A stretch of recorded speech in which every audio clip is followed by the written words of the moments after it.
My dear students, today 4/6/2021 Friday, we are going to continue the lesson The Gardener is written by P. Lankish. We are going to rewind what was happened in a previous class. ನಿನ್ನೆ ಯಾವ ವಿಷಯದ ಬಗ್ಗೆ ಸ್ವಲ್ಪ ಅಧ್ಯಯನ ಮಾಡಿದ್ದೀವಿ ಅನ್ನೋದನ್ನ ಸ್ವಲ್ಪ ಏನಪ್ಪ ಲಘುವಾಗಿ ವಿಚಾರ ಮಾಡಿಕೊಂಡು ಮುಂದಿನ ಏನಪ್ಪಾ ಅಂತಂದ್ರೆ ವಿಷಯ ವಸ್ತುವಿಗೆ ನಾವು ಹೋಗೋಣ. We know the confused state of mind of the narrator's wife. ನ್ಯಾರೇಟರ್ನ ಹೆಂಡತಿಗೆ ಕನ್ಫ್ಯೂಸ್ ಆಗಿರ್ತಾಳೆ. ಅವಳು ಅನಿವಾರ್ಯವಾಗಿ ಏನಾಗತ್ತಂದ್ರೆ ಆ ಓಲ್ಡ್ ಮ್ಯಾನ್ ಏನಿದಲ್ಲೋ ಆ ವ್ಯಕ್ತಿ ಕೂತ್ಕೊಂಡಿರುವಂತ ಬಾವಿಯ ಪಕ್ಕದಲ್ಲಿ ಕೂತ್ಕೊಂಡು ಅವ ಹೇಳುವಂತ ಕಥೆಯನ್ನ ಅವಳು ಆಲಿಸ್ತಾ ಹೋಗ್ತಾ ಇದ್ದ. ಅಷ್ಟರೊಳಗಡೆ ಆ ಓಲ್ಡ್ ಮ್ಯಾನ್ ಹೇಳ್ತಾನೆ, ಎರಡು ಕ್ಯಾರೆಕ್ಟರ್ನ ಇಲ್ಲಿ ಪ್ರೆಸೆಂಟ್ ಮಾಡ್ತಾನೆ. ಒಂದು ಬಸವಯ್ಯ, ಇನ್ನೊಂದು ತಮ್ಮಣ್ಣ. ತಮ್ಮಣ್ಣ ಏನಪ್ಪಾ ಅಂತಂದ್ರ ವೆಲ್ ಪೊಸಿಷನ್ದಾಗೂ ಇರ್ತಾನೆ, ಬಸವಯ್ಯನೂ ಇರ್ತಾನೆ. ಆದ್ರೆ ತಮ್ಮಣ್ಣನ ವೈರಿ ಮೊದಲಿಗೆ ಯಾರಂತ ಹೇಳ್ತಾನೆ, ಅವನು ಸಂಗೋಜಿ ಅಂತ ಹೇಳ್ದ. Sangoji is the most important positions of Basavayya. ಏನಪ್ಪಾ ಅಂತಂದ್ರ ತಮ್ಮಣ್ಣನ ಅತ್ಯಂತ ಏನಪ್ಪಾ ಅಂತಂದ್ರ ಅಧಿಕಾರ ಅಂತ ಹೇಳ್ಬೋದು, ಆತನ ಸಾಮರ್ಥ್ಯ ಅಂತ ಹೇಳ್ಬೋದು. ಆತನ ಸಾಮರ್ಥ್ಯ ಯಾವ್ದಾಗಿತ್ತು ಅಂದ್ರೆ ಆತನ ವೈರಿಯಾಗಿರುವಂತಹ ಸಂಗೋಜಿ ಅಂತ ಹೇಳ್ದ. ತಕ್ಷಣ ಏನೋ ಒಂದು ತಪ್ಪಾಯ್ತು ಅನ್ನುವಂತ ವಿಚಾರಕ್ಕೆ ಆತ ಬರ್ತಾನೆ. Maybe that I have uttered the name of the Sangoji, this is not the right thing. So he change the name as the name he gave to that Basavayya. ಅವತನಿಗೆ ಬಸವಯ್ಯ ಅಂತ ಹೆಸರನ್ನು ಕೊಟ್ಟ. ಮೊಟ್ಟ ಮೊದಲಿಗೆ Basavayya and Tammana were started the healthy competition. It seems to be the healthy competition. If Tammana acquired the 4 acres land adjacent to his land, Basavaya also followed the same. If one man, that acquired the 10 friends, someone will going to with the 15 admirers. ಹೀಗೆ ಇರ್ಬೇಕಾಗಿತ್ತು ಅಂದ್ರೆ ಅವರು ವೈರತ್ವ ಅಥವಾ competition ಯಾವ ಹಂತದಲ್ಲಿ ಬಂದು ತಲುಪ್ತಂದ್ರೆ, there is no land remain in that village to purchase Tammanna or the Basavayya. So half of the land belongs to the Basavaya, half of the land belongs to the Tammanna. Then the last stage is there. Tammanna have total 1000 acres of the land and Basavaya have only 800 acres of the land. Then Basavaya thought, so he don't tolerate these things. He wanted to get back 200 acres of the land from Tammanna. ಅದಕ್ಕೋಸ್ಕರ he sent that the words, ಕೆಲವೊಂದಿಷ್ಟು ಹೇಳ್ತಾನೆ. ಯಾರಿಗೆ? ತಮ್ಮಣ್ಣನಿಗೆ ಹೇಳ್ತಾನೆ. So if you wanted to sell your 2 acres of the land, I am ready to purchase it. ನೀನು ಏನಾದ್ರೂ 200 ಎಕರೆ ಮಾರಿದ್ರೆ ನಾನು ಖರೀದಿ ಮಾಡ್ತೀನಿ ಅಂತ ತಿಳ್ಕೊಂಡು ಆ ಬಸವಯ್ಯ ತಮ್ಮಣ್ಣನ ಕೇಳ್ತಾನೆ. Thammanna not ready to that agree his the words. He says that I am ready to purchase all your property. ನಾನೇ ನಿನ್ನ ಎಲ್ಲ ಇಡೀ ಸಂಪತ್ತನ್ನೇ ನಾನು ಖರೀದಿ ಮಾಡ್ಕೋತೀನಿ, ನನಗೆ ನೀನು ಮಾರ್ತೀಯ ಅನ್ನುವಂಥ ವಿಚಾರವನ್ನ ಇಲ್ಲಿ ತಮ್ಮಣ್ಣ ಬಸವಯ್ಯಗೆ ಹೇಳ್ತಾನೆ. ಆದರೆ what happen that Basavayya has done, he went to with his followers. ತನ್ನ ಫಾಲೋವರ್ ಜೊತೆ ಹೋಗ್ತಾನೆ. ಹೋಗಿ ಏನ್ ಮಾಡ್ದ ಆತ, he that deliberately acquired or snatched the 200 acres of the land belongs to the Tammanna. ತಮ್ಮಣ್ಣಗೆ ಸೇರಿರುವಂತಹ 200 ಎಕರೆ ಜಮೀನನ್ನ ಆತ ಬಸವಯ್ಯ ಕಸ್ಕೊಂಡು ಬಿಡ್ತಾನೆ. ಇದನ್ನ ತಮ್ಮಣ್ಣ ಟಾಲರೇಟ್ ಮಾಡಲಿಲ್ಲ, ಸಹಿಸಲಿಲ್ಲ. And also he has established a fence around his property. ಆ ಪ್ರಾಪರ್ಟಿ ಸುತ್ತಲೂ ಬೇಲಿಯನ್ನ ಹಾಕ್ತಾನೆ. ಹೇಗ ಮಾಡಬೇಕು? ತಮ್ಮಣ್ಣ ಏನ್ ಮಾಡ್ತಾನೆ ಇಲ್ಲಿ? ಹೌದು, ಬಸವಯ್ಯನ ಆಕ್ಟಿವಿಟಿಗೆ ತಮ್ಮನ ಮಾಡಿರುವಂತ ವಿಚಾರ ಏನಾಗಿರ್ತದೆ ಅನ್ನೋದನ್ನ ಇವತ್ತು ಅಧ್ಯಯನವನ್ನು ಮಾಡಬೇಕಾಗಿರುವಂತ ವಿಷಯ ವಸ್ತು. ವಿದ್ಯಾರ್ಥಿಗಳೇ, ಪೇಜ್ ನಂಬರ್ 61 ನಲ್ಲಿ ಬರುವಂತಹ ಲಾಸ್ಟ್ ಪ್ಯಾರಾಗ್ರಾಫ್ ಅನ್ನು ನಾವು ನೋಡ್ತಾ ಹೋಗ್ಬೇಕು. ಏನಿದೆ ಇಲ್ಲಿ ಅಂತಂದ್ರೆ, By now the quarrel between these two had sucked in all their supporters. All the supporters came to know that they will start the quarrel. ಜಗಳ ಆಗತ್ತೆ ಅನ್ನುವಂತ ವಿಚಾರದಲ್ಲಿ ಯಾರಿರ್ತಾರೆ ಅಂದ್ರೆ ಆತರ ಎಲ್ಲ ಸಪೋರ್ಟ್ಸ್ಗಳು ಇರ್ತಾರೆ. ಯಾಕಂದ್ರೆ ಒತ್ತಾಯ ಪೂರ್ವಕವಾಗಿ 200 ಎಕರೆ ಜಮೀನನ್ನ ಯಾರು ಕಸ್ಕೊಂಡ್ರು? ಇಲ್ಲಿ ಬಸವಯ್ಯ ಕಸ್ಕೊಂತಾನೆ. ಅನ್ಕೊಂಡ್ರು ಏನಾದ್ರೂ ಜಗಳ ಆಗತ್ತೆ ಅನ್ನುವಂತ ವಿಚಾರದಲ್ಲಿ ಅವ್ರು ಇರ್ತಾರೆ. By now the quarrel between these two had stuck in all the supporters.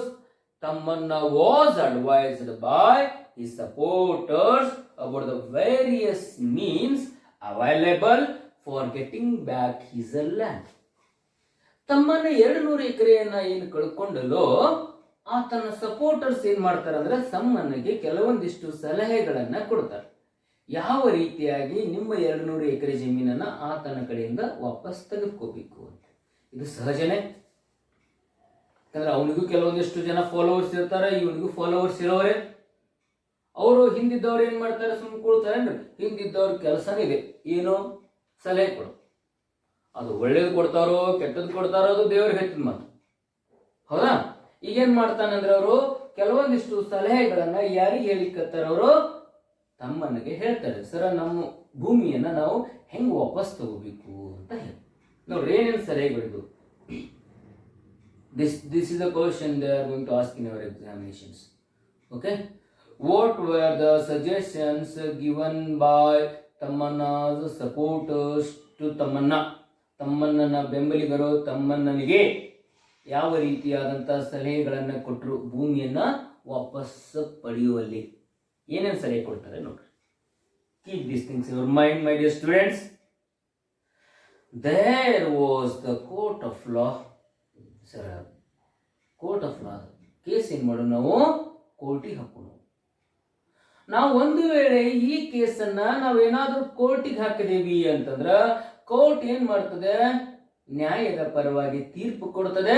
Court will give the judgment to on the justice. It gives the justice to whose property belongs to whom. ಯಾರು ಇಲ್ಲಿ ಏನಪ್ಪಾ ಅಂದ್ರೆ ತಪ್ಪು ಮಾಡಿರ್ತಾರೋ ಅಂತವ್ರಿಗೆ court ಶಿಕ್ಷೆ ಕೊಡ್ತದೆ. ಅದಕ್ಕೋಸ್ಕರ ಏನ್ ಮಾಡೋನು ಅಂತಂದ್ರೆ ಇವಾಗ ನಮ್ಮ 200 ಎಕರೆ ಜಮೀನನ್ನ ತೆಗೆದುಕೊಳ್ಬೇಕಾಗಿತ್ತ ನಾವು ಎಲ್ಲಿಗೆ ಹೋಗೋನು? ಕೋರ್ಟಿಗೆ ಹೋಗೋನು ಅಂತ ಹೇಳ್ತಾರೆ. This is the one. Second thing what there, one could also take recourse to the police. Sir, we go to the police. ಅವ ಹೇಳ್ತಾನೆ ಇನ್ನೊಬ್ಬ ಅಂದ, ಸರ ಈ ಪೊಲೀಸ್ ಸ್ಟೇಷನ್ಗೆ ಹೋಗೋನು, ಪೊಲೀಸರಿಗೆ ಭೇಟಿ ಆಗೋನು. ಪೊಲೀಸರು ಏನ್ ಮಾಡ್ತಾರೆ? ಈ ಕೇಸಿನ ಅಧ್ಯಯನ ಮಾಡಿ ಸರಿಯಾದಂತಹ ತೀರ್ಪನ್ನ ಅವರು ಸಹ ಏನ್ ಮಾಡ್ತಾರೆ? ಪೊಲೀಸರಿಗೆ ಕೊಡ್ತಾರೆ. ತಮ್ಮನ್ನ ಏನಪ್ಪಾ ಅಂದ್ರೆ ನಮಗೆ ಜಯ ಸಿಗ್ತದೆ ಅನ್ನುವಂಥ ವಿಚಾರವನ್ನು ಅವ್ರು ಹೇಳ್ತಾರೆ. This is the suggestion given by the supporter. This is the second suggestion. Third one will give them vote if you did not want that. ಇದು ನಿಮಗೆ ಬೇಡ ಅಂದ್ರೆ there were many numbers of persons ready to attack Basavayya. ಸರ ನೀವು ಬರೀ ಹೂ ಅಂದ್ರಿ ಸಾಕು. ಎಷ್ಟು ಜನ ಅದಾರ ನಮಗೆ ಸಪೋರ್ಟರ್ಸು, ಅವರೆಲ್ಲರೂ ಏನ್ ಮಾಡ್ತಾರ ಅಂತಂದ್ರ ಬಸವಯ್ಯನ ಮ್ಯಾಲೆ ಏನಪ್ಪಾ ಅಂದ್ರ ಜಗಳಕ್ಕೆ ಹೋಗ್ತಾರ. ಆ ಹೊಡೆತದಲ್ಲಿ ಬಸವಯ್ಯ ಏನ್ ಮಾಡ್ತಾನೆ? ಅನಿವಾರ್ಯವಾಗಿ ನಮ್ಮ ಭೂಮಿಯನ್ನು ನಮ್ಗೆ ವಾಪಸ್ ಕೊಡ್ತಾನ. ನ್ಯಾಯದಿಂದ ಹೋಗೋನ್ ಬೇಡ, ನಾವು ರೌಡಿ ತಗೊಂಡು ಹೋಗೋನು ಅಂತಂತ ಕೆಲವೊಂದಿಷ್ಟು ಜನ ಹೇಳಿದ್ರು ಅವನಿಗೆ. ಅವಾಗ ಏನಾಗತ್ತೆ ಇಲ್ಲಿ? Such a war had become virtually inevitable, but Tamanna was in search of a method that could annihilate Basavaya completely. ಈಗ ಅವ್ರ ಯುದ್ಧದಲ್ಲಿ ಏನಪ್ಪಾ ಅಂದ್ರೆ ಅನಿವಾರ್ಯ ಆಗುತ್ತ. ಅವರ ಇಬ್ಬರ ಮಧ್ಯದಲ್ಲಿ ಏನಪ್ಪಾ ಅಂತಂದ್ರೆ ಇಲ್ಲಿ ದ್ವಂದ್ವಗಳು ನಡೀತದೆ, ಜಗಳ ನಡೀತದೆ, ಎಲ್ಲಾನು ನಡೀತದೆ ವಿದ್ಯಾರ್ಥಿ. ಆದ್ರೆ ಇದು ಅನಿವಾರ್ಯ, ಜಗಳ ಅನಿವಾರ್ಯ ಆಯ್ತು ಅವರಿಗೆ. ಆದ್ರೆ ಇಲ್ಲಿ ಏನ್ ಮಾಡ್ತಾನೆ ಅಂದ್ರೆ ತಮ್ಮನ್ನ ಒಂದು ಬೇರೆ ವಿಧಾನವನ್ನ ಹುಡುಕ್ತಾನೆ. Tammanna was in search of annihilate Basavayya completely. ಬಸವಯ್ಯನನ್ನ ಕಂಪ್ಲೀಟ್ ಆಗಿ ನಾಶ ಮಾಡಬೇಕು ಅಂತ ತಿಳ್ಕೊಂಡು ತಮ್ಮನ್ನ ವಿಚಾರ ಮಾಡ್ತಾರೆ. ಕೋರ್ಟಿಗೆ ಹಾಕಿ ಕೆಲವು ಶಿಕ್ಷೆಗಳನ್ನು ಕೊಡೋದಲ್ಲ. ಆಮೇಲೆ ಎಲ್ಲೋ ಒಂದ್ ಕಡೆ ಏನಪ್ಪಾ ಅಂದ್ರೆ ಆ ವ್ಯಕ್ತಿಗಳನ್ನ ರೌಡಿಗಳನ್ನ ಕರ್ಕೊಂಡು ಬಂದ ಆತನ ಮೇಲೆ ದಂಡೆ ಎತ್ತೋದಲ್ಲ. ಏನ್ ಮಾಡಬೇಕು? ಅವನನ್ನ ಸಂಪೂರ್ಣವಾಗಿ ನಾಶ ಮಾಡುವಂತ ವಿಧಾನವನ್ನ ಇಲ್ಲಿ ಯಾರು ಹುಡುಕಿದ್ರು? ತಮ್ಮನ್ನ ಹುಡುಕ್ತಾನೆ. ಯಾವ ಮೆಥಡ್ ಅದು? He hit upon the idea of composing all his experiments from the ballads and singing them. ನೋಡ್ರಿ ಎಷ್ಟು ಅದ್ಭುತವಾದಂತ ಒಂದು ಹುಡುಕಾಡ್ದ ಅಂದ್ರೆ ಏನ್ ಮಾಡೋದಿಲ್ಲ, ಆತನ ದುಷ್ಟ ಚಟುವಟಿಕೆಗಳ ಗುಣಗಳ ವರ್ಣನೆಯನ್ನು ನಾನು ಕವನಗಳ ಮೂಲಕ ಪ್ರೆಸೆಂಟ್ ಮಾಡ್ತೀನಿ ಅಂತ ಹೇಳ್ತಾನ. He wanted to produce or he wanted to compose poems and ballads in the form of these kind of the activities. ಈ ರೀತಿಯಾಗಿ ಮಾಡಿರುವಂತಹ ಘಟನೆಯನ್ನ ಇಲ್ಲಿ ತಮ್ಮನ್ನ ಏನ್ ಮಾಡ್ಲಿಕ್ಕಂದ್ರೆ ಕವನಗಳ ರೂಪದಲ್ಲಿ ಬರೆದಿಡ್ಲಿಕ್ಕೆ ವಿಚಾರ ಮಾಡ್ದ. ಇದು ಆತ ಮಾಡಿದಂತ ಹೊಸವಾದಂತ ಪದ್ಧತಿ. ಇದರಿಂದ ಏನಾಗುತ್ತೆ ಮುಂದೆ ಗೊತ್ತಾಗುತ್ತೆ ನಿಮ್ಗೆ ಯಾಕೆ ಬರಿತಾನೆ ಅಂತ. Now the rivalry between Tammanna and Basavaya started moving away from things that were visible towards an invisible abstract domain. ಮೊಟ್ಟ ಮೊದಲಿಗೆ ಇವರ ವೈರತ್ವ ಯಾವ ರೀತಿಯಾಗಿತ್ತು ಅಂದ್ರೆ ಔಪಚಾರಿಕವಾಗಿತ್ತು, ಮೂರ್ತ ರೂಪದಲ್ಲಿ ಆಗಿತ್ತು.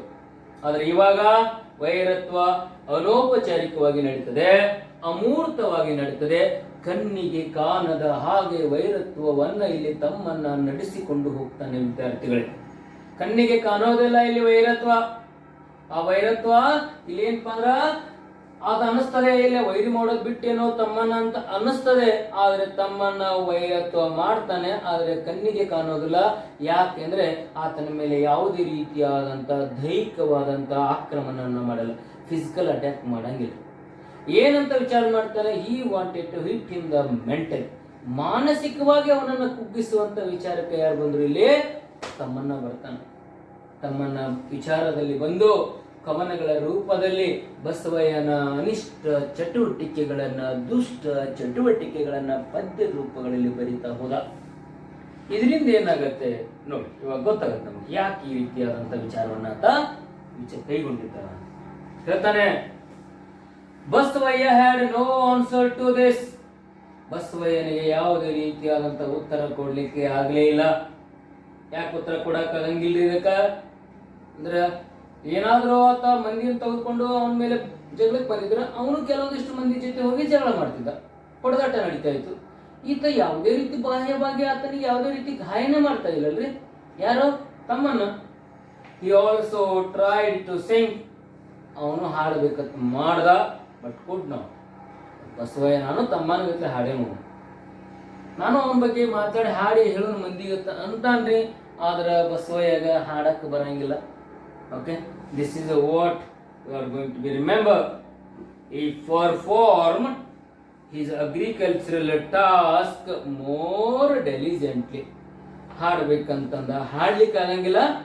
ಹೆಂಗ್ ಮಾಡೋದು ನಾವನ್ನ ಸರಿಯಾಗಿ ಒಕ್ಕಲತನವನ್ನ ಮಾಡೋಣ ಅಂತ ನಿರ್ಧಾರ ಮಾಡ್ತಾರೆ.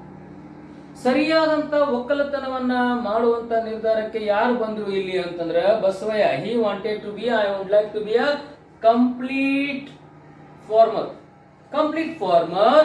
with a proper sense. ಒಳ್ಳೆಯ ವಿಚಾರದಲ್ಲಿ ಇರುವಂತಹ ಒಬ್ಬ ರೈತ ಆಗೋನು, ಪ್ರಗತಿಪರ ರೈತ ಆಗೋನು, ಪೂರ್ಣ ಪ್ರಮಾಣದ ರೈತ ಆಗೋನು ಅಂತ ತಿಳ್ಕೊಂಡು ಏನ್ ಮಾಡ್ತಾನೆ ಇಲ್ಲಿ ತಮ್ಮನ್ನ ವಿರುದ್ಧವಾಗಿ ಬಸವಯ್ಯ ರೈತ ಆಗಲಿಕ್ಕೆ ನೋಡ್ರಿ ಏನಾಯ್ತಿಲ್ಲ, ರೈತ ಆಗ್ತಾನೋ ಇಲ್ಲೋ ಅಂತ ನೋಡ್ಬೇಕು. This too was no answer to ತಮ್ಮನ್ನ ಇದಕ್ಕೂ ಉತ್ತರ ಕೊಡ್ಲಿಲ್ಲ. ಬೇಕಾದಷ್ಟು ಹೊಲದಾಗ ದುಡಿ, ಕೋಟಿಗಟ್ಟಲೆ ದುಡ್ಡು ಗಳಿಸು, ನಾನೇನ್ ಬಗ್ಗೆ ವರಿನೇ ಮಾಡಂಗಿಲ್ಲ. ಯಾರೋ ತಮ್ಮನ never mind it what Basavayya is going to do. Let them purchase anything, let them improve that there is a land. He may earn that so many amount in that land. He never bother. ಆತ ವಿಚಾರ ಮಾಡ್ಲಿ ಇಲ್ಲ ವಿದ್ಯಾರ್ಥಿಗಳೇ. ಇಲ್ಲಿ ವಿಚಾರ ಮಾಡೋದನ್ನ ಆತ ಬಿಟ್ಬಿಟ್ಟ. ಹೇಳ್ತಾನೆ, scholars, what happened here? His songs started making a mention of Basavayya's cruelty and his meanness. Then naturally, Tammanna's reputation is spreading all around. ತಮ್ಮನ್ನ ಗೌರವ ಎಲ್ಲ ಕಡೆ ಹಬ್ತಾ ಹೋಗ್ತದೆ. ಯಾಕಂದ್ರೆ ತಮ್ಮನ್ನ ಅಂತ ಅದ್ಭುತವಾಗಿರುವಂತಹ ಕೃತಿಗಳನ್ನ ಆತ ಇಲ್ಲಿ ರಚನೆ ಮಾಡಿದ್ದ. ತಮ್ಮನ್ನ ರೆಪ್ಯುಟೇಷನ್ ಸ್ಟಾರ್ಟ್ ಆಯ್ತು. ಆಮೇಲೆ ಏನ್ ಮಾಡಕತ್ತವ, he started making a song and mentioned Basavayya's cruelty and meanness in his poem and ballads. ತನ್ನ ಕವನಗಳಲ್ಲಿ, ತನ್ನ ಲಾವಣಿ ಪದ್ಯಗಳಲ್ಲಿ ಬಸವಯ್ಯನ ಕ್ರೌರ್ಯ ಹಾಗೂ ಆತನ ನಿಕೃಷ್ಟ ಗುಣಗಳ ಬಗ್ಗೆ ಆತ ಏನ್ ಮಾಡ್ಲಿಕ್ಕತ್ತ ಅಂದ್ರೆ ಇಲ್ಲಿ ವಿವರವನ್ನು ಮಾಡಿ ಕೊಡ್ಲಿಕ್ಕೆ ಶುರು ಮಾಡ್ತಾನೆ. ಯಾವಾಗ ಇದನ್ನ ವಿವರಣಾತ್ಮಕವಾಗಿ ಹೇಳ್ತಾನಲ್ಲೋ, ಕವನಗಳ ರೂಪದಲ್ಲಿ ಆತ ಪ್ರೆಸೆಂಟ್ ಮಾಡ್ತಾನಲ್ಲೋ, ತಕ್ಷಣ ಏನಾಗುತ್ತೆ ವಿದ್ಯಾರ್ಥಿಗಳೇ, ತಮ್ಮನ್ನ ಕೀರ್ತಿ ಎಲ್ಲ ಸುತ್ತಮುತ್ತಲು ಹರಿತು. ಈಗ ದುಷ್ಟ ವ್ಯಕ್ತಿ ಅಂತ ಯಾರು ಪ್ರೆಸೆಂಟ್ ಮಾಡಿದವನು ಕವನಗಳ ಮೂಲಕ? ಬಸವಯ್ಯ. ಈಗ ಜಗಳ ಕೇವಲ ಒಂದೇ ಊರಿನಲ್ಲಿ, ಹಳ್ಳಿಯಲ್ಲಿ ಸೀಮಿತವಾಗಿರುವಂತ ಜಗಳ ಇಡೀ ತನ್ನ ಬುಕ್ಗಳನ್ನ ಪಬ್ಲಿಷ್ ಮಾಡ್ತಾ, ಪುಸ್ತಕಗಳನ್ನ ಎಲ್ಲ ವಿಭಾಗಗಳಲ್ಲಿ ಹಂಚ್ತಾ ಹೋಗ್ತಾನೆ. ಹಂಚಿದ ಪರಿಣಾಮವಾಗಿ ಜನ ಪುಸ್ತಕವನ್ನ ಓದ್ಲಿಕ್ಕೆ ಶುರು ಮಾಡ್ತಾರೆ. Which the poems were written by the Tammanna. ತಮ್ಮಣ್ಣ's poems were very popular. ಬಹಳ ಪಾಪ್ಯುಲರ್ ಆಗಿರ್ತವೆ ವಿದ್ಯಾರ್ಥಿಗಳೇ. ಆ ಪಾಪ್ಯುಲರ್ ಆಗಿರುವಂತಹ ಪೋಯಂಗಳನ್ನ ಓದಿದ ಜನ ಏನಂತ ನಿರ್ಧಾರಕ್ಕೆ ಬಂದ್ರು? Basavayya was a very dangerous man in that village. ಆ ಹಳ್ಳಿ ಒಳಗಡೆ ಬಸವಯ್ಯ ಬಹಳಷ್ಟು ಡೇಂಜರ್ ವ್ಯಕ್ತಿ ಅದಾನ. ಅವನ ಕ್ರುವಿಲ್ಟಿ ಗೊತ್ತಾಯ್ತು, ಆತನ ದುಷ್ಟತನ ಗೊತ್ತಾಗತ್ತೆ, ಆತನಲ್ಲಿರುವಂತ ಹೀನ ಗುಣಗಳು ಗೊತ್ತಾಗತ್ತೆ. ಯಾವ ರೀತಿಗೆ ಅನ್ಯಾಯ ಮಾರ್ಗದಿಂದ ಬಸವಯ್ಯ ತಮ್ಮನ್ನ ಭೂಮಿಯನ್ನ ಕಸಿದುಕೊಂಡ ಎನ್ನುವಂತಹ ವಿಚಾರವನ್ನ ಅವರಿಗೆ ಅರ್ಥ ಆಯ್ತು, ತಿಳ್ಕೊಂಡ್ರು ಜನ. ಏನಾಯ್ತು ಇಲ್ಲಿ? Critics, okay, they were there. Scholars of folklore were after him. ಆತ ನಂತರ ಕೆಲವೊಂದು ಏನಾಗ್ತಾನ? ಸ್ಕಾಲರ್ ಆಗ್ತಾನೆ. ಸ್ಕಾಲರ್ ಅಂದ್ರ ಜ್ಞಾನಿಗಳಾಗ್ತಾನೆ. ಬಹಳ ಅದ್ಭುತವಾದಂತ ಜ್ಞಾನಿ ಅಂತ ಕರೆಸಿಕೊಂಡ ಇವನು. ಯಾರು? ತಮ್ಮನ್ನ. ಬೈ ರೈಟಿಂಗ್ ದ ಬ್ಯಾಲೆಟ್ಸ್ ಬರೆದಾನೆ, ಜ್ಞಾನಿ ಅಂತ ಕರೀತಾರೆ. ಅಷ್ಟು ಫೇಮಸ್ ಆಗಿರುವಂತ ವ್ಯಕ್ತಿ ಏನಾದ ಅಂತಂದ್ರೆ ಆತ ತನ್ನ ಸುತ್ತಮುತ್ತಲಿನ ಪ್ರದೇಶದಲ್ಲಿ ಬಹಳಷ್ಟು ಫೇಮಸ್ ಆಗಿರುವಂತಹ ರೈಟರ್ ಅಂತ ಕನ್ಸಿಡರ್ ಆದ ತಕ್ಷಣ ಏನ್ ಮಾಡ್ತಾರೆ? ಕ್ರಿಟಿಕ್ಸ್ ಅಂದ್ರೆ ವಿಮರ್ಶಾತ್ಮಕರು. started analyzing and translating his songs and thus earned their share of fame. ಈಗ ಯಾವಾಗ ಇವರು ಕ್ರಿಟಿಕ್ಸ್ ಅಂತ ಹೇಳಿ ಕರಿತೀವರೋ, ವಿಮರ್ಶೆ ಮಾಡುವವರು, ವಿಮರ್ಶಕರು ಏನ್ ಮಾಡ್ಲಿಕ್ಕೆ ಶುರು ಮಾಡ್ತಾರೆ? ತಮ್ಮನ್ನ ಬರೆದಿರುವಂತ ಎಲ್ಲ ಪೋಯಮ್ಗಳನ್ನ, ಕೃತಿಗಳನ್ನ ವಿಮರ್ಶೆಯನ್ನ ಮಾಡ್ಲಿಕ್ಕೆ ಶುರು ಮಾಡಿದ್ರು. ಅದನ್ನು ತಮ್ಮದೇ ರೂಪದಲ್ಲಿ ಪ್ರೆಸೆಂಟ್ ಮಾಡ್ಲಿಕ್ಕೆ ಶುರು ಮಾಡ್ತಾರೆ. They were presented with in their own way.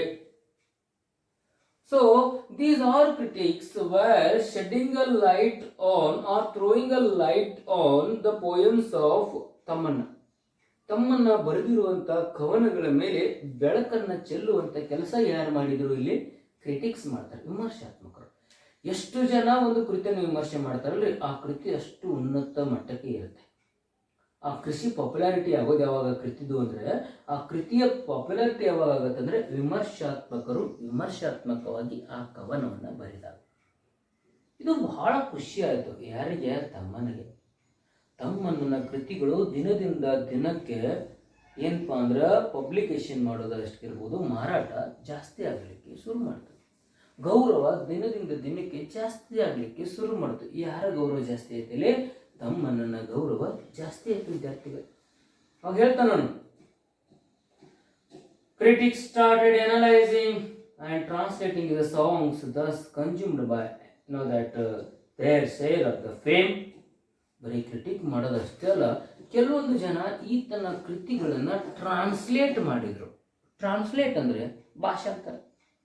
ಒಂದು ಭಾಷೆಯಿಂದ ಇನ್ನೊಂದು ಭಾಷೆಗೆ ಆ ಕೃತಿಯನ್ನ ರಚನೆ ಮಾಡಿರ್ತಾರೆ, ಆ ಕೃತಿಯನ್ನ ಬರೆದ್ರು. ಇದರಿಂದಾಗಿ ಏನಾಯ್ತು ವಿದ್ಯಾರ್ಥಿಗಳೇ? ಯಾವಾಗ ಹೊಸ ಕೃತಿಗಳನ್ನ ಬೇರೆ ಬೇರೆ ಭಾಷೆಯಲ್ಲಿ ಬರೀತಾನಲ್ಲೋ, ಬೇರೆ ಬೇರೆ ಭಾಷೆ ಮಾತಾಡುವಂತಹ ಜನರು ಸಹ ಆ ಕೃತಿಯನ್ನ ಓದುವಂತಾಗತ್ತೆ. ಅದರಿಂದ ಮತ್ತೆ ಬಸವಯ್ಯನ ದುಷ್ಟತನ ಎಲ್ಲ ಭಾಷಿಕರ ಮನದಲ್ಲಿ ಹೋಗ್ತದೆ. ನೋಡಿ, ಕೇವಲ ಟ್ರಾನ್ಸ್ಲೇಷನ್ ಆಗಿದ್ದು ಕೇವಲ ಏನಪ್ಪಾ ಅಂತಂದ್ರೆ ಗೌರವ ಅಟ್ಟೆ ಹೆಚ್ಚು ಮಾಡೋದಾಗಲಿಲ್ಲ ತಮ್ಮನದು. ಬಸವಯ್ಯನ ದುಷ್ಟತನ ಅದ್ರ ಜೊತೆ ಬೆನ್ನತ್ತಿ ಹೋಗ್ತದೆ. ಅವಾಗೇನಾಯ್ತು? ಬಸವಯ್ಯ ಹೆಲ್ಪ್ಲೆಸ್ಲಿ, ಬಹಳಷ್ಟು ಹೆಲ್ಪ್ಲೆಸ್ ಆಗ್ತಾನೆ ಬಸವಯ್ಯ. ವಾಚ್ಡ್ ಆಲ್ ದಿಸ್, ಪ್ರತಿಯೊಂದನ್ನು ಆತ ನೋಡ್ದ. ಕನ್ಸ್ಯೂಮ್ಡ್ ಬೈ ಆಂಗರ್, ಸಿಟ್ಟು ಬಂದ್ಬಿಡ್ತು ಅವನಿಗೆ. ಬಹಳ ಸಿಟ್ಟು ಬಂತು. ಯಾರಿಗೆ? ಬಸವಯ್ಯನಿಗೆ. ಆ ಸಿಟ್ಟನ್ನ ಯಾವ ರೀತಿಯಾಗಿ ತೋಡ್ಕೋತಾನವನು? ಯಾವ ರೀತಿಯಾಗಿ ತೋಡ್ಕೋಬೇಕು ಸಿಟ್ಟನ್ನ? ಯಾವುದೇ ರೀತಿ ತೋಡ್ಕೊಳ್ಳಿಕ್ಕೆ ದಾರಿ ಇರಲಿಲ್ಲ ಅವನಿಗೆ. He encroached more and more into ತಮ್ಮಣ್ಣ's land. ಹೆಂಗ ಅದ್ರ ಬಗೆಹರಿಯಂಗಿಲ್ಲ ಹೆಂಗ್ ಮಾಡೋಣ? ನನ್ನ ಆತ್ಮಶಾಂತಿಯನ್ನ ವಾಪಸ್ ತೆಗೆದುಕೊಳ್ಳೋಣ. ನನ್ನ ಆತ್ಮಶಾಂತಿಯನ್ನ ನಾನು ವಾಪಸ್ ತಗೋಬೇಕಾಗಿತ್ತು ಅಂದ್ರೆ ಆತನ ಎಲ್ಲ ಭೂಮಿಯನ್ನ ನಾನು ಕಸಗೋಬೇಕು ಅಂತ ನಿರ್ಧಾರಕ್ಕೆ ಬರ್ತಾನೆ ಬಸವಯ್ಯ. ಬಂದ ಏನ್ ಮಾಡ್ತಾನೆ Basavayya? Gradually, day by day, he was encroaching the land of Tammanna ಆಸ್ತಿನ ದಿನದಿಂದ ದಿನಕ್ಕೆ ಒತ್ತಾಯದಿಂದ ಕಸಗೊಳಿಕ್ಕೆ ಶುರು ಮಾಡ. ಒತ್ತಾಯದಿಂದ ಕಸಗೊಳ್ಳೋದು, ಬೀಲಿ ಹಾಕೋದು, ತನ್ನ ಹೆಸರನ್ನು ಹಾಕೋದು, ಇದು ನನ್ನ ಜಮೀನು ಅಂತ ಇಟ್ಕೊಂಡು ಏನ್ ಮಾಡ್ಲಿಕ್ಕೆ ಬಸವಯ್ಯ ರೌಡಿಸಂ ಮಾಡ್ಲಿಕ್ಕೆ ಶುರು ಮಾಡ್ತಾನೆ. ಯಾರ ಮೇಲೆ ಈ ರೀತಿಯಾದಂತ ಪ್ರಭಾವನ ಆತ ಬೀರ್ಲಿಕ್ಕೆ ನೋಡ್ದ? ಯಾರ ಮೇಲೆ ಮಾಡ್ತಾನೆ ವಿದ್ಯಾರ್ಥಿಗಳೇ? ಆತ ಬಸವಯ್ಯ ತಮ್ಮನ ಮೇಲೆ ಮಾಡ್ತಾನೆ. ಇದರಿಂದ ತಮ್ಮನ ರಿಯಾಕ್ಷನ್ ಏನಾಗಿತ್ತು? ತಮ್ಮನ್ನ did not notice this any of these activities. ತಮ್ಮನ್ನ ಯಾವ ಕೃತಿಗಳ ಬಗ್ಗೆ, ಯಾವ ಚಟುವಟಿಕೆಗಳ ಬಗ್ಗೆ ಗಮನವನ್ನ ಹರಿಸಲಿಲ್ಲ. ಆತ ಇದನ್ಯಾವುದು ನನಗೆ ಸಂಬಂಧ ಪಟ್ಟಿರದೆ ಹಾಗೆ ಏನ್ ಮಾಡ್ತಾನೆ ಅಂದ್ರೆ ಇಲ್ಲಿ ತಮ್ಮನ್ನ ನಟಿಸ್ತಾನೆ. ನನಗೇನು ಸಂಬಂಧ ಇಲ್ಲ, ಎಷ್ಟು ಭೂಮಿಯನ್ನು ನೀನಾದ್ರೂ ಕಸಗೋ, ನಾನು ನಿನ್ನ ತಂಟೆಗೆ ಬರೋದಿಲ್ಲ ಅಂತ ತಿಳ್ಕೊಂಡು ತಮ್ಮನ ಸುಮ್ಮನೆ ಕೂತ್ಕೊಂಡು he didn't react to the action done by the Basavayya. ತಮ್ಮನ್ನ ಸೆಟ್ ಸೈಲೆಂಟ್, ಶಾಂತವಾಗಿ ಕೂತ್ಕೊಳ್ತಾನೆ. ಮುಂದೆ ಏನ್ ಮಾಡ್ತಾನೆ ಇವನು ಅಂದ್ರೆ art had became the reason dietary of his life. ಕಲೆನ ನನ್ನ ಜೀವನದ ಸಾಕ್ಷಾತ್ಕಾರ, ಕಲೆನ ನನ್ನ ಬದುಕಿನ ದಾರಿ. ನಾನು ಕಲೆಗೋಸ್ಕರ ನನ್ನ ಜೀವನ ಮುಡಿಪಿಡ್ತೀನಿ ಹೊರತಾಗಿ ಭೂಮಿ ಮೇಲೆ ಅಲ್ಲ ಅನ್ನುವಂಥ ವಿಚಾರಕ್ಕೆ ಇಲ್ಲಿ ತಮ್ಮನ್ನ ಬಂದು ಬಿಟ್ಟ ವಿದ್ಯಾರ್ಥಿಗಳೇ. ಅವಾಗ ಏನ್ ಮಾಡ್ತಾನ ಅವನು? ತನಗೆ ಯಾವ್ದು ಇಂಪಾರ್ಟೆನ್ಸ್ ಆಯ್ತು? Only for writing the or composing the songs and ballets. ಕವನಗಳನ್ನು ಬರೆಯೋದು, ಲಾವಣಿ ಪದ್ಯಗಳನ್ನು ಬರೆಯೋದೇ ಆತನ ಬದುಕಿನ ಏನಪ್ಪಾ ಅಂದ್ರೆ ಅಂತಿಮ ಘಟ್ಟ ಆಗ್ತದೆ. ಅದೇ ನನ್ನ ಜೀವನ ಅನ್ನುವಂಥ ವಿಚಾರಕ್ಕೆ ಆತ ಬಂದ. He was felicitated as the best poet of his times. ಆ ಸಮಯದಲ್ಲಿ ಇವ ಏನಾಗುತ್ತ? ಶ್ರೇಷ್ಠ ಲೇಖಕ ಅಂತ ಅನಿಸ್ಕೊಂಡ. ಯಾರು ಶ್ರೇಷ್ಠ ಲೇಖಕ ಅಂತ ಅನಿಸ್ಕೊಂಡ್ರು? ಇಲ್ಲಿ ತಮ್ಮನ್ನ ಅನಿಸ್ಕೊಂತಾನೆ. ಯಾಕೆ ಈತ ಶ್ರೇಷ್ಠ ಲೇಖಕ ಅನಿಸ್ಕೊಳ್ತಾನಂದ್ರೆ ವಿದ್ಯಾರ್ಥಿಗಳೇ, ತನಗೆ ಗೊತ್ತಿರುವಂತ ವಿಚಾರವನ್ನ ಏನ್ ಮಾಡದಂದ್ರ ಕವನಗಳ ರೂಪದಲ್ಲಿ ಆತ ಬರೆದಿಡ್ತಾನೆ. ಯಾವಾಗ ಕವನಗಳ ರೂಪದಲ್ಲಿ ಆತ ಬರೆದಲೋ, he has written in the form of the poem. His poems were criticized by the critics. Translators were translated in many languages, and the day by day people are following this poet. ಈ ಕವಿಯನ್ನ ಅವರು ಅನುಕರಣೆ ಮಾಡ್ಲಿಕ್ಕೆ ಶುರು ಮಾಡ್ತಾನೆ. Then naturally the man of who? The Tamanna is there. The Tamanna gradually become one of the best poet in that time. ಆ ಸಮಯದಲ್ಲಿ ಒಬ್ಬ ಅತ್ಯಂತ ಶ್ರೇಷ್ಠ ಲೇಖಕ ಅಂತೇಳಿ ಪ್ರಶಸ್ತಿಯನ್ನ ಪಡ್ಕೊಂತಾನೆ. He was felicitated. ಗೌರವವನ್ನು ಪಡೆದುಕೊಳ್ಳೋದು ಅಥವಾ ಆತಿಥ್ಯವನ್ನು ಸ್ವೀಕಾರ ಮಾಡ್ಕೊಂತಾನೆ. ಯಾವ ಗೌರವನ ಆತ ಪಡ್ಕೊಂತಾನೆ ವಿದ್ಯಾರ್ಥಿಗಳಂದ್ರೆ he was felicitated as a best poet in that time. ಆ ಸಮಯದ ಶ್ರೇಷ್ಠವಾದಂತ ಲೇಖಕ ಅಂತ ಅನಿಸಿಕೊಂಡ. ಸೊ ಯಾವಾಗ ಆತ ಬೆಸ್ಟ್ ಪೋಯೆಟ್ ಅಂತ ಅನಿಸ್ಕೊಳ್ತಾನಲ್ಲೋ, ಇಲ್ಲಿ ಏನಾಗತ್ತಂದ್ರೆ ಬಸವಯ್ಯನ ಜೀವನದಲ್ಲಿ ಅಯೋಮಯ ಸ್ಟಾರ್ಟ್ ಆಗತ್ತೆ. ಯಾವ ರೀತಿಯಾಗಿ ಮಾಡಿ ನನ್ನ ತಮ್ಮನನ್ನ ಸಂಪೂರ್ಣವಾಗಿ ನಾಶ ಮಾಡಿ ಅಂತ ತಿಳ್ಕೊಂಡು ಬಸವಯ್ಯ ವಿಚಾರ ಮಾಡ್ತಾನೆ. ಯಾಕಂದ್ರೆ ಬಸವಯ್ಯ ದಿನದಿಂದ ದಿನಕ್ಕೆ ಎಲ್ಲ ಭೂಮಿಯನ್ನ ಕಸಗೊಳಿಕ್ಕೆ ಶುರು ಮಾಡಿದ. ಯಾರ್ದು? ತಮ್ಮನಂದು. ತಮ್ಮನ್ನ ವಾಸ್ ನಾಟ್ ರಿಯಾಕ್ಟೆಡ್ ಇಟ್. ತಮ್ಮನ್ನ ಯಾವ್ದು ರಿಯಾಕ್ಷನ್ ಕೊಟ್ಟೇನ್ರಿ? ತಮ್ಮನ್ನ was not reacted. He was sitting very silent. He know very well. ಅವನಿಗೆ ಗೊತ್ತದ ಯಾವ ರೀತಿಯಾಗಿ ನಾನು ಬಸವಯ್ಯನನ್ನ ಸೋಲಿಸಬಹುದು ಅಂತ. ಫಿಸಿಕಲ್ ಆಗಿ ಸೋಲಿಸ್ಲಿಕ್ಕೆ ಸಾಧ್ಯ ಇಲ್ಲ ಅವನಿಗೆ. ಯಾರಿಗೆ? ತಮ್ಮನಿಗೆ. ಯಾಕಂದ್ರೆ ಬಸವಯ್ಯಗೆ ಫಾಲೋವರ್ಸ್ ಜಾಸ್ತಿ ಇರ್ತಾರೆ, ರೌಡಿಸಮ್ ಜಾಸ್ತಿ ಮಾಡ್ತಾನೆ. ಇವ ಹಂಗ ಬೇಡಾಗಿತ್ರಿ. ದೇಹಕ್ಕೆ ಪೆಟ್ಟು ನಾನು ಕೊಡೋದು ಬೇಡ, ಆತನ ಹೃದಯಕ್ಕೆ ಪೆಟ್ಟು ಕೊಡ್ತೀನಿ, ಮನಸ್ಸಿಗೆ ಪೆಟ್ಟು ಕೊಡ್ತೀನಿ. ಮನಸ್ಸಿನ ಪೆಟ್ಟು ದೇಹದ ಪೆಟ್ಟಿಗಿಂತ ಶಾಶ್ವತವಾಗಿ ಉಳಿತದೆ ಅನ್ನುವಂಥ ವಿಚಾರದಲ್ಲಿ ಬಂದಂತಹ ತಮ್ಮನ್ನ ಕವನಗಳನ್ನು ರಚನೆ ಮಾಡ್ತಾನೆ. ಅದೇ ರೀತಿ ಹೋಗ್ತದೆ. ಬದುಕು ಯಾವ ರೀತಿಯಾಗಿ ಬದಲಾಗುತ್ತದೆ ನೋಡ್ಕೊಳ್ಳಿ. ಯಾವುದು? ಬಸವಯ್ಯ. ಬಸವಯ್ಯ ಹೀಗೆ ಇದರ ಅಪೋಸಿಟ್ ಹೆಂಗ್ ನಿಲ್ತಾನೆ? ಎದುರಿಸಬೇಕು. ಇವಾಗ ತಮ್ಮನನ್ನ ಎದುರಿಸುವಂತ ಶಕ್ತಿ ಯಾರಿಗಿಲ್ರಿ? ಈಗ ಬಸವಯ್ಯಗಿಲ್ಲ. ಯಾವ ರೀತಿಯಾಗಿ ಕವನಗಳ ಮೂಲಕ ಬರೆಯಕ್ಕಾಗಂಗಿಲ್ಲ, ಹಾಡಕ್ಕ ಬರಂಗಿಲ್ಲ ಅವನಿಗೆ. ಆ ರೀತಿಯಾಗಿ ಅವನನ್ನು ಎದುರಿಸುವಂತ ಶಕ್ತಿ ಯಾರಿಗಿಲ್ಲ, ಇಲ್ಲಿ ಬಸವಯ್ಯಾಗಿಲ್ಲ. ತಮ್ಮನ್ನಾಗ ದೈಹಿಕವಾಗಿ ಸೋಲಿಸೋ ಕೆಲಸ ಗೊತ್ತಿಲ್ಲ, ಮಾನಸಿಕವಾಗಿ ಸೋಲಿಸೋದು ಗೊತ್ತಿಲ್ಲ. ಇನ್ನು ಬಸವಯ್ಯ ಆಕ್ಷನ್ ತಗೋಬೇಕಲ್ಲ, ಅವನು ಏನಾದರೂ ಒಂದು ವಿಚಾರ ಮಾಡ್ತಾನೆ, ಒಂದು ಹಂತಕ್ಕೆ ತಲುಪ್ತಾನೆ. ಏನು ಮಾಡಲಿ ನಾನು, ಯಾವ ರೀತಿಯಾಗಿ ಈ ವ್ಯಕ್ತಿಯನ್ನು ನಾನು ಸೋಲಿಸಬೇಕು, ಹಿಂಗಾರ ಮಾಡಿ ಮನಸ್ಸಿನ ನನ್ನ ಸ್ವಾಧೀನತೆಯನ್ನು ಪಡ್ಕೋಬೇಕು. He wanted to be stand as a best position in that. We should know about a relevant story here. I would like to quote one best story in front of you. It is very apt to suit today's lesson. ಇವತ್ತಿನ ಈ ಕಲಿತಿರುವಂತಹ ಲೆಸನ್ಗೆ ಒಂದು suit ಆಗಿರುವಂತಹ ಒಂದು ಸಣ್ಣ ನಿದರ್ಶನ ನಾವು ಇಲ್ಲಿ ಅರ್ಥ ಮಾಡ್ಕೊಳ್ಳೋಣ. ಶೇಕ್ಸ್ಪಿಯರ್ ಅವರು ಬರೆದಂತ ಒಂದು ಅದ್ಭುತವಾದಂತಹ ಒಂದು ಡ್ರಾಮಾದ ಸ್ನೇಹಿತರೆ, ಅದು ಯಾವುದು ಅಂತಂದ್ರೆ ಜೂಲಿಯಸ್ ಸೀಸರ್ ಅಂತ ಹೇಳಿ. ಈ ಜೂಲಿಯಸ್ ಸೀಸರ್ ಏನಪ್ಪಾ ಅಂತಂದ್ರೆ ಒಬ್ಬ ಅತ್ಯಂತ ದಕ್ಷ ಪ್ರಾಮಾಣಿಕವಾಗಿರುವಂತ ರಾಜ. Is a very that strong, loyal, obedient and lovable king in that kingdom. People loves a lot to the Julius Caesar, and even Julius Caesar believed everyone as their friend and as the best citizen of that his kingdom. He having a best friend, close friend, his name is Brutus. ಆತನಿಗೆ ಒಬ್ಬ ಸ್ನೇಹಿತ ಇದ್ದ, ಆ ಸ್ನೇಹಿತನ ಹೆಸರು ಏನಾಗಿತ್ತು ಅಂದ್ರೆ Brutus ಅಂತ ಇರ್ತದೆ ವಿದ್ಯಾರ್ಥಿಗಳು. ಈ ಬ್ರೂಟಸ್ ಯಾರಂದ್ರೆ ಜೂಲಿಯಸ್ ಸೀಸರ್ನ ಪರಮಾಪ್ತ ಗೆಳೆಯ.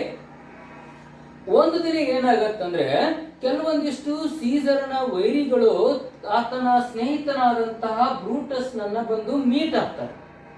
ಏನು ಅಂತಂದ್ರೆ ಹೇಳ್ತಾರೆ, ನಿನಗೂ ಏನಾದ್ರೂ ಈ ಸಾಮ್ರಾಜ್ಯದ ರಾಜ ಆಗುವಂತ ಆಸೆ ಇದೇನು ಅಂತ ಪ್ರಶ್ನೆಯನ್ನ ಮಾಡಿದ್ರು. Would you become the king of this place? Then the Brutus says that no, I can't, ನಾನು ಆಗಂಗಿಲ್ಲ ಅಂತಂತಾನೆ.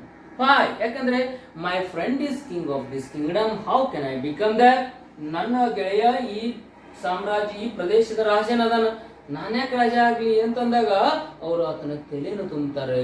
ಈ stupid, if you became the king of this place you can earn so many things. ಇಲ್ಲಿ ರಾಜ ಆದ್ರೆ ನಿನಗ ಏನಪ್ಪಾ ಅಂದ್ರೆ ಹಲವಾರು ರೀತಿಯಾದಂತಹ ಸಂತೋಷವನ್ನ ತೆಗೆದುಕೊಳ್ತೀಯ, ವಜ್ರ ವೈಢೂರ್ಯದ ಅರಮನೆ ಸುಖ ಸಿಗ್ತದೆ, ಹಲವಾರು ರೀತಿಯ ಅಧಿಕಾರ ಸಿಗ್ತದೆ, ಯಾಕೆ ಕಳ್ಕೊಂತಿ ಅನ್ನುವಂತ ಕೆಟ್ಟದಾದಂತ ಒಂದು ವಿಷ ಬೀಜವನ್ನ ಆ ಜನ ಇವನ ತಲೆ ಒಳಗಡೆ ಬಿತ್ತುತ್ತಾರೆ. What would become the Brutus? ಅವ್ನು ಹೇಳ್ತಾನೆ, ನಾನು ಯಾಕೆ ಇದು ಮಾಡ್ಲಿ, ನೀವೇ ಏನಾದ್ರು ಜೂಲಿಯಸ್ ಸೀಸರ್ನ ಎದುರಿಸ್ರಿ ಅಂದಾಗ ಅವ್ರು ಹೇಳ್ತಾರೆ, it is not easy to fight or win against Julius Caesar. Julius ಸೀಸರ್ನ ವಿರುದ್ಧವಾಗಿ ಗೆಲ್ಲುವುದಷ್ಟು ಸಲೀಸಲ್ಲ. ಅದಕ್ಕೇನ್ ಮಾಡೋಣ, ಮೋಸದಿಂದ ಮಾತ್ರ ಆತನನ್ನ ಸೋಲಿಸಲಿಕ್ಕೆ ಸಾಧ್ಯ ಆಯ್ತಾ? ಆ ಮೋಸವನ್ನ ನೀನೇ ಮಾಡು ಅಂತ ತಿಳ್ಕೊಂಡು ಯಾರು ಹೇಳ್ತಾರೆ ಇಲ್ಲೇ, ಜೂಲಿಯಸ್ ಸೀಸರ್ ನ ಗೆಳೆಯನಾದಂತಹ ಬ್ರೂಟಸ್ಗೆ ತಲೆಯನ್ನ ತುಂಬಿದ್ರು. Yes Brutus agreed. He was mad with position, ಅಧಿಕಾರಕ್ಕೆ ಹುಚ್ಚನಾಗ್ತಾನ. ಆಮೇಲೆ ಕೊನೆಗೆ ಏನು ಅಂತ ವಿಚಾರ ಮಾಡ್ತಾನ್ರಿ, he went to the meet his friend Julius Caesar. Julius Caesar ನನ್ನ ಮೀಟ್ ಆಗ್ಲಿಕ್ಕೆ ಹೋಗ್ತಾನೆ. They sit together, eat together, ಸುಮ್ಮನೆ ಕೂಡ್ತಾರೆ, ಇಬ್ರು ಕೂಡಿ ಊಟ ಮಾಡ್ತಾರೆ. ಊಟವೆಲ್ಲ ಆದ ಮೇಲೆ ಈ ಬ್ರೂಟಸ್ ಏನ್ ಮಾಡ್ತಾನಂದ್ರೆ ಒಂದು ಅವಕಾಶಕ್ಕಾಗಿ ಹೊನಕನ್ನ ಹಾಕ್ತಿರ್ತಾನೆ. ಯಾವಾಗ ಜೂಲಿಯಸ್ ಸೀಸರ್ ಬ್ರೂಟಸ್ ಅನ್ನ ಬಿಟ್ಟು ಸ್ವಲ್ಪ ಮುಂದೆ ಹೋಗ್ತಾನಲ್ಲೋ, ತನ್ನ ಹತ್ರ ಇರುವಂತಹ ಖಡ್ಗವನ್ನ ತೆಗೆದುಕೊಂಡು he has to take the sword or the knife and stabbed behind the Julius Caesar. Julius ಸೀಸರ್ನ ಬೆಂಡಿಗೆ ಏನ್ ಮಾಡ್ತಾರೆ ಅವರು, ಚೂರಿಯನ್ನ ಹಾಕ್ತಾರೆ. Julius Caesar was astonished, what happened to me? He saw back as a friend is there. I have done such things. ಯಾಕೆ ಹಿಂಗ್ ಮಾಡಿ ಅಂತ ಕೇಳ್ದ. I wanted your position, ನನಗೆ ನಿನ್ನ ಸ್ಥಾನ ಬೇಕು. I wanted to become king, so I have stabbed you. ಅದಕ್ಕೆ ನಾನು ನಿನಗ ಚಾಕು ಹಾಕಿನಿ ಅಂತ ಹೇಳಿದಾಗ ಅವ ಹೇಳ್ತಾನೆ, ಎಂತ ಮಿತ್ರ ದ್ರೋಹಿ, you are a traitor, you are a traitor, you are not loyal to be a friend, you are not consider as a friend. ಫ್ರೆಂಡಿಗೆ ನೀನೊಬ್ಬ ಕಪ್ಪು ಚುಕ್ಕೆ ನೀನು. If you are told to me, ಒಂದ್ ವೇಳೆ ನೀನೇ ಹೇಳಿದ್ದೆ ಆಗಿತ್ತು ಅಂದ್ರೆ, happily with whole heartedly I will give back my whole property to you. ನನ್ನ ಇಡೀ ಜೀವನವನ್ನ, ಇಡೀ ನನ್ನ ಆಸ್ತಿಯನ್ನು ನಿನಗೆ ಕೊಡ್ತಿದ್ನಲ್ಲ. I will announce you that you are the next king of my kingdom. ನೀನೇ ಮುಂದಿನ ರಾಜ ಅಥವಾ ನೀನೇ ರಾಜ ಅಂತ ನಾನು ಹೇಳ್ತಿದ್ದೆ, ಯಾಕೆ ಹಿಂಗೆ ಬೆನ್ನಿಗೆ ಹಾಕಿ ಅಂತ ತಿಳ್ಕೊಂಡು ನಾನು ಯಾವತ್ತೂ ಕ್ಷಮಿಸೋದಿಲ್ಲ ಅಂತ ತಿಳ್ಕೊಂಡು ಜೂಲಿಯಸ್ ಸೀಸರ್ ಏನು ಮಾಡ್ತಾನ್ರಿ, ತನ್ನ ಸ್ನೇಹಿತನ ಕೈಯಿಂದಲೇ ಸತ್ತು ಹೋಗ್ತಾನೆ. ಹಾಗೇನೆ ಇಲ್ಲಿನೂ ಸಹ ಇಬ್ಬರ ಮಧ್ಯದಲ್ಲಿ ಆರಂಭಿಕವಾಗಿ ಹೆಲ್ದಿ ಕಾಂಪಿಟೇಷನ್ ಇರ್ತದ. But Tammanna's popularity grown bit by bit, day by day, year after year. So what happened? He'll become the best poet. He was not considered what was, that Basavaya doing. Basavaya, in the maintenance of his peace of his heart, he was started encroaching the land of ತಮ್ಮನನ್ನ ಜಮೀನನ್ನ ದಿನದಿಂದ ದಿನಕ್ಕೆ ಕಸವಳಿಕೆ ಶುರು ಮಾಡ್ತಾನೆ. ಎಲ್ಲ ಭೂಮಿಯನ್ನ ಕಸಿದುಕೊಂಡ್ರು ಸಹ ತಮ್ಮನ್ನ ಇವು ಯಾವುದಕ್ಕೂ ವಿಚಾರವನ್ನ ಮಾಡದೆ ತನ್ನಷ್ಟಕ್ಕೆ ತಾನು ಶಾಂತ ಚಿತ್ತದಿಂದ ಕೂತುಕೊಂತಾನೆ. ಆತ ಮತ್ತೆ ಕವನಗಳನ್ನ ಬರಿತಾನೆ ಹೋಗ್ತಾನೆ. ಈ ರೀತಿ ಬರಿತಾ ಹೋದಂತಹ ತಮ್ಮಣ್ಣ ಎಲ್ಲವನ್ನ ಕಸಿದುಕೊಳ್ಳುತ್ತಿರುವಂತಹ ಬಸವಯ್ಯ ಇಬ್ಬರ ಮಧ್ಯದಲ್ಲಿ ಮತ್ತೊಂದು ಹಂತದ ವೈರತ್ವ ಆರಂಭವಾಗ್ತದೆ. ವಿದ್ಯಾರ್ಥಿಗಳಿಗೆ ಮತ್ತೊಂದು ಹಂತವನ್ನ ತಲುಪ್ತದೆ ಅವರ ವೈರತ್ವ. ಯಾವ ರೀತಿಯಾಗಿ ಆ ವೈರತ್ವ ಇನ್ನೊಂದು ಮಟ್ಟವನ್ನು ತಲುಪಿ ಇಬ್ಬರ ಏನಪ್ಪಾ ಅಂದ್ರ ಅಂತ್ಯಕ್ಕೆ ಕಾರಣ ಆಗ್ತದೆ. ಇಲ್ಲಿ ತಮ್ಮನ್ನು ಕೈಗೊಳ್ಳುವಂತಹ ಮುಂದಿನ ನಡೆ ಏನಾಗಿರ್ತದೆ, ಬಸವಯ್ಯ ಯಾವ ರೀತಿಯಾಗಿ ಅದನ್ನ ನಡೆಸಿಕೊಂಡು ಹೋಗ್ತಾನೆ, ಯಾವ ರೀತಿ ಅನ್ನೋದನ್ನು ನಾವು ವಿದ್ಯಾರ್ಥಿಗಳಿಗೆ ಕೂಲಂಕುಷವಾಗಿ ಮುಂದಿನ ಏನಪ್ಪಾ ಅಂದ್ರೆ ತರಗತಿ ಕ್ಲಾಸ್ ಒಳಗಡೆ ಚೆನ್ನಾಗಿ ಅಭ್ಯಾಸ ಮಾಡೋಣ.